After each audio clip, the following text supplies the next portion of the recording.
Everybody, welcome back to Author Chat, or welcome if you haven't been here before. Today I'm excited to have with me Stacey Komosinski, a women's fiction and sweet romance author. Hi, Yep, Stacey. that's right. Hi, how are you? Good, thanks for being here. Yeah, thanks, Terry. And you have out your first novel now Mhm. in the series Finding It All. Book one is called Finding Happiness in Harmony. Can you tell us about that? Yeah, so I guess it was about a year ago, a little over a year, I got the idea that after being an avid romance reader for so many years, I was gonna give writing a novel a try. And I'm not sure why I went so big. I decided to go with a series. You think I probably should have gone with maybe a standalone, but I went big. I guess go big or go home, right? Um, but I went with in my mind anyway, I wanted to start out with a 3-book series. And yeah, the name of the series is the Finding Happiness in Harmony, with Harmony being the name of the small town that the stories are based in. The first book, Finding It All, it's a group of 3 girls that are friends from the time that they were in college, and they live in I made up the city name of Galveston in Texas, and they start out living in that city. But by the end of the book, I don't think this is really a spoiler, but by the end of the book, some of them have ended up in this small town of Harmony. So yeah, it's the first book. I have, it's already published and out for purchase. But I have the second book, which is fully drafted, and we're waiting for my editor to be ready so that we could start the editing process. And then I have the third book, which is maybe like a third of the way drafted. So yeah, a couple of works in progress. Okay. And drafted is you're not just an outline though, it's your Yeah, no, it's fully written. Yeah, okay. so fully written. I was actually working today on the second book, kind of doing some, I guess you'd call it like developmental edits. So going through and making sure the plot is actually making sense, and flows, and kind of that it ties together, and there aren't things that are really outstanding or don't make sense. So trying to make sure it flows. I guess that's the part that I'm at right now with book 2. Okay. For your series, are you following one main character through that, or do you give a main character their happy ever after, and then your next book will be a different main character? Exactly, the latter of the two. So yeah, so each book would be focused on one of the friends. So the first book is focused on a woman named Chloe Larson, and then the other 2 books would be based on her 2 good friends. So each one of them has their own novel, I guess you could say, and their own love story. Okay. All Yeah. right. So now that you've written a debut novel, what was the most surprising thing about the writing process? I actually I feel like each step of the way I get surprised by that next step. So the first step obviously was, wow, how long this really takes to draft this, and how at least in my mind it was pretty complicated as far as making sure the characters were doing something like that was within their personality. And then also to make sure I didn't lose track of where I was with each of the storylines. So that was the first thing that surprised me. But then the second was the editing process, and just how involved it is, and how, and I knew that it being my first novel, it wasn't going to be a perfect. In fact, I actually worried whether it was even worth, like, should I even publish this or not? I wasn't sure. Um, but yeah, the editing process was lengthy, but I worked with a really fabulous editor, and she was really patient and very supportive. But that took us a little while to get through the edits, and get it polished for publication. And then now I'm at the stage of marketing it. And so that's now surprising me with just how involved and how many things I don't know Yeah. about book marketing. It's overwhelming at times for me. But yeah, I'd say each new stage feels like I wasn't expecting it. It's definitely a huge learning curve. Right. Absolutely. Yeah. Have you always been a writer, or is this a recent development? No, I have not always been a writer. In fact, those were the classes in school that I tended to not do the best in. I went to school for science, so it was actually science classes I did the best in. But I do a lot of writing with work. So I guess, maybe you could say I do some writing there, but nothing that I ever published. Really just with work proposals and, documentation of different things. But yeah, so this was really my first attempt at writing something to actually be published. But I've been a reader for years, like, ever since a little kid. I was a big reader. So How long did writing your first book take? the first draft took me 5 months. And then I sat and looked at it for about a month, not sure what to do with it. And then I decided, I'm like, I'm going to invest in this. I had a friend of mine read it, a good friend of mine from work, volunteered to read it for me to see if, do I actually have something here? And she was super supportive. So she said, I think you should go for it. So that's when I decided to hire an editor and work with somebody, professionally to make sure it was polished. So yeah, that was, then the editing process, I want to say, was about 4 months long. So almost as long as it took for me to write it. And then I stared at it for another 2 months, not sure what do I do now? I need a book cover. Where do I publish this? Do I go traditional, indie? There was a lot of decisions to make along the way. So it was about a year until I had it out for sale. So it took me about a year from the time that I first started, wrote my first sentence to the time that I could actually say I had a novel out. And you went indie, correct? I did, yeah.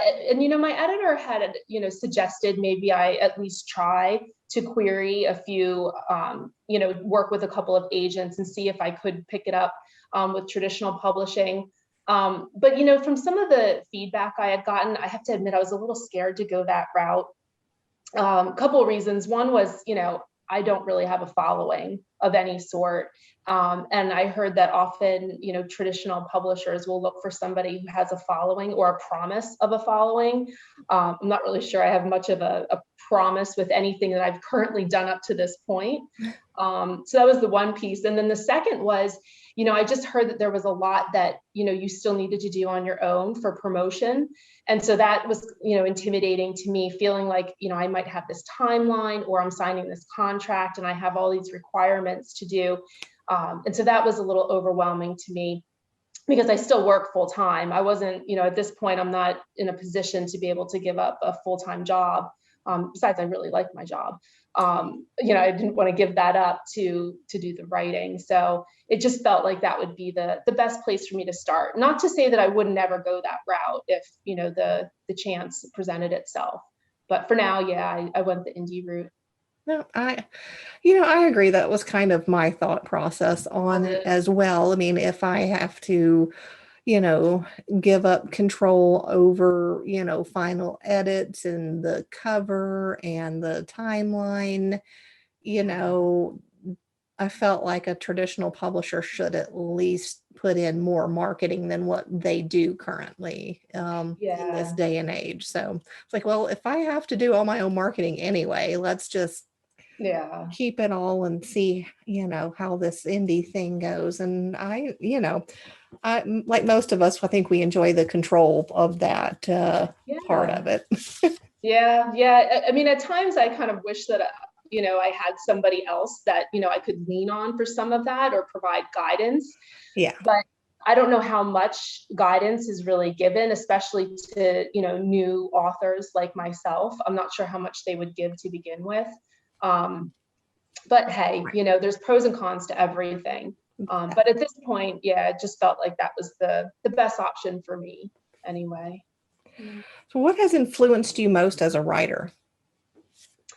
Well, so I would have to say that growing up, I saw my mom read a lot. My mom was a huge historical romance. She devoured the historical romance novels back in the 1980s. So we always saw her reading at the kitchen table with a cup of tea and her novel.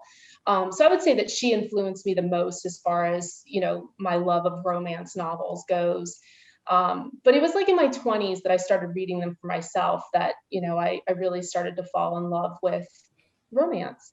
And I don't know, I love that, at least for me, I love the happy ending. That to me, I find really enjoyable. It's nice to kind of have as an escape. It's nice to think that, there is this happiness that people can have. Sometimes you don't always see that out in the world. So it's my little escape, I guess you could say, is to find a happy place within a novel. So I would say that's what influenced me the most, is seeing my mom as a reader, and then also just my desire to, want to feel happy and enjoy things. So, yeah. What has been your biggest challenge? With this, right? So right now, I would say the marketing part is my biggest challenge, is, trying to figure out how do I get my book out in front of the right people, the audience that I think would appreciate it the most. Because there's so many different types of books out there, the paranormal and, all these other suspense, romance, and there's so many different kinds. And for me, it's really just like, how do I find the right group of people that would appreciate the novel as it is? Because the novel is a sweet romance. It does have elements of like what you might think of as kind of like a Hallmark movie. It's very sweet. It's loving. It's caring, which I personally am a huge fan of, but I know not everyone is. So it's really just finding the right people that would appreciate that type of writing. And so that's what, I'm struggling with the most, I think, is to find where that audience is and how to get in touch with them and how to, interact with them, not just sell my book, but, I want to learn from them too. What is it that they're looking for? And, make friendships along the way. I'd like to be able to have that interaction with an audience. Absolutely. And so a sweet romance. So that means that there's no love scenes in your book? Oh no, there's love scenes in it. Okay. Yeah, I like a little steam, I have to admit, in my books. But it's in my opinion, it's sweet romance in that it's very loving between the two characters. There's not like, how do you describe it? It's like, it's steamy in the sense that, they're in love and, romantically and intimately involved. And, I do enjoy those scenes of, I don't know if you'd say like descriptive, but, I certainly want to share with the reader what that person, the characters are feeling in that moment, and, describe to them how much they love one another. But yeah, I mean, it's not like it's not erotica, right? Like it's not, some of the actions, like it's traditional lovemaking, I would say. But not like But explicit. right, but it's steamy lovemaking, right? Like it's not boring, but it's got the steam element. But yeah, so that's Okay. what I call, at least in, that's what my book is about, right? Is it's finding love, but obviously part of that love is being, romantically and intimately involved with your significant other. Okay. So you have, it's, more than just the relationship, the love relationship, it also has friendship and stuff Yeah, involved in that. exactly. And that's kind of where the name Finding It All came from, was really just that the main character, Chloe, she's really interested in, not just finding someone to love, but someone to be happy with and have friendship with, and to, feel as though they're her family. So really, like the title says, she wanted to find it all. Dreams and all of the other things that come along with having a, relationship with someone else. Okay. So what does your typical writing day look like? How are you juggling that with your job? Yeah, so, well, I have a really great family that they're very supportive of my desire to write. So I would say that most nights after dinner time, I'm sitting, either on the couch or at my desk, with my, computer in hand, typing away. Also at nighttime before bed, I'll also, have my computer open. My husband usually watches TV, and I'm sitting on my, either my iPad or my laptop, typing away. So yeah, night times, and then also on the weekends. I get a lot more done on the weekends than during the week. But yeah, I have two teenage girls, so they're busy doing their own things, and when they can, obviously right now it's a little tough, but when they can, they're with friends. And my husband, he's always busy doing something, so it works out well. So I have time on nights and weekends. But yeah, I wish I had more time. I have to admit, I do love writing, but I also love my job, so I have to balance the two. That's true. Yeah. What is your top tip for a new writer who's just sitting down to write their first story? What I kept telling myself was don't stop. So it's the concept that you could try to make it perfect your first time around. But for me, I just kept telling myself, just get, you can go back later and you can polish then. So for me, it was, I just kept writing, as the idea came to my head, I'm like, just keep typing it, even if, the sentence isn't a complete sentence, if, past, present tense, whatever is completely off. I just kept telling myself to keep going. So that would be my advice is, don't worry about making it perfect. Try, in fact, to not make it perfect your first time through. Try to just get all of your ideas out and, make sure that you can put together at least the story, right? But just get the story out there, and then you can go back later. I would say that's probably my best advice, and what I tried to do myself, because I'm not a writer by trade or training. So it was very easy for me in the beginning to start nitpicking on everything that I was writing. So by the time I had the first chapter down, I'm like, I can't spend weeks writing one chapter. So that's when I started telling myself, like, you need to just write, like you can fix it later. So that would be my advice, is just write. So, what is your favorite romance trope to read? Oh, I have so many of them. I of course love small town. I love obviously, because I love sweet romance. I love like the sweetness that you usually see with small town. Um, I do love like the whole friends to lovers though trope, where like you've been friends forever and then all of a sudden something clicks and you're looking at each other differently.